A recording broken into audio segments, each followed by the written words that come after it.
Hi, my name's Ishmael Naylor, and this week I'll be talking about budgeting. So I found the best way to budget is to set up multiple bank accounts.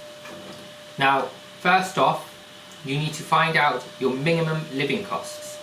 So I'm talking about absolute minimum, essentials only.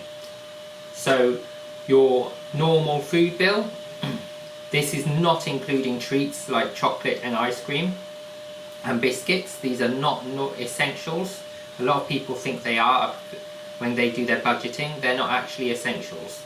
We'll come to those later on in the video. On your normal bills, you'll also have your household bills, maybe your rent, your mortgage, your water, gas, electric, your running costs of your car, things that you can't live without. So you'll put all these together and get your absolute basic necessity living figure, and this will come out of one account. This we will call your bills account.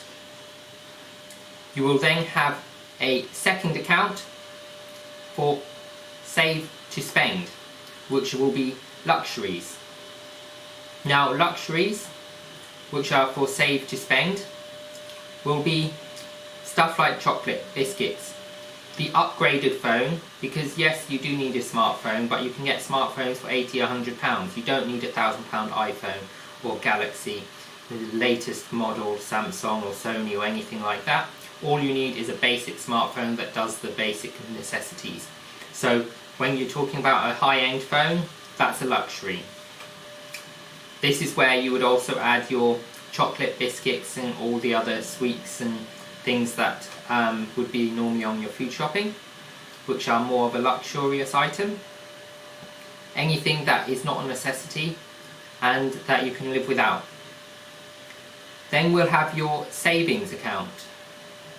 Now this is savings for emergencies, such as the car breaking down, your boiler breaking, maybe you need a new fridge, a new washing machine, a new tumble dryer, a cooker, anything like that. So you have your savings account for emergencies.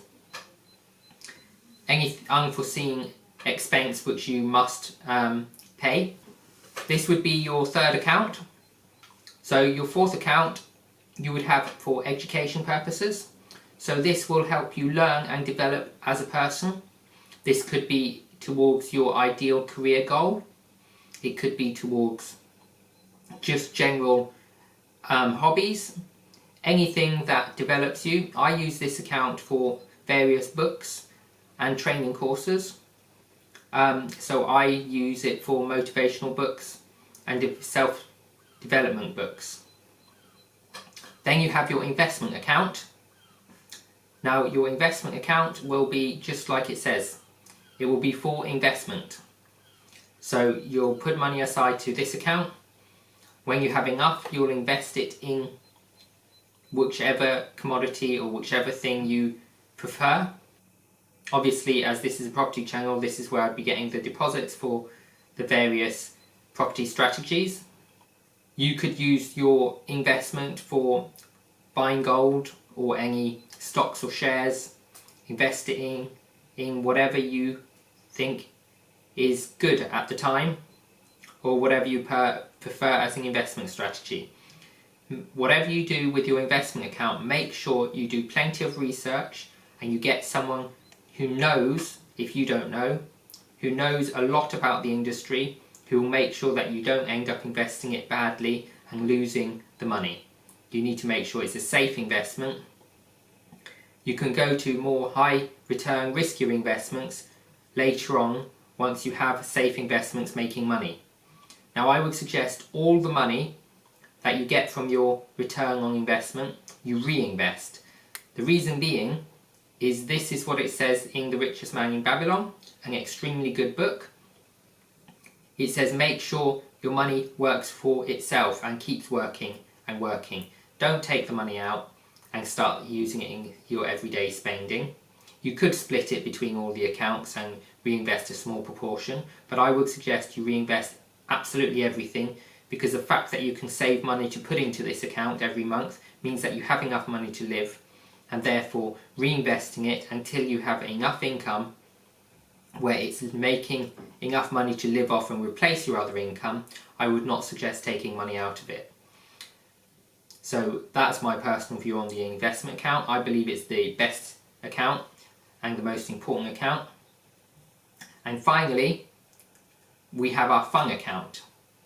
So this account would be for going out and doing activities. So you might choose to go to theme parks on a regular basis. You might choose to play golf. You might choose to just do family activities. You would choose this for holidays when you want to go abroad.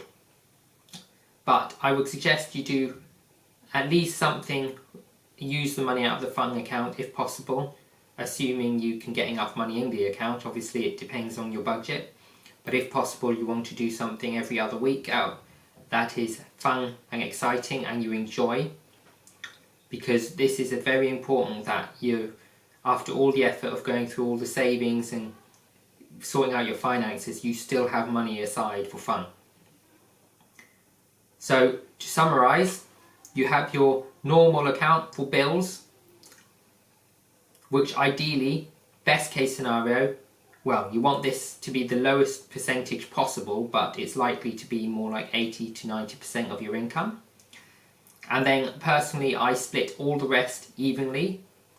So I have 90% of my income going to bills, and I have the remaining 10% going to the other 5 accounts. So the other 5 accounts are luxuries, fun, savings, education and investment. So I have 2% of my monthly income going to each of those accounts. If you like this video, please subscribe to my channel. Click the bell notification icon to get notified of videos coming out every Tuesday, and comment below to let me know what you think. And I may be starting a Q&A video at some point, but if I don't get enough questions on my other videos, I will not have enough questions to start an actual day of Q&A.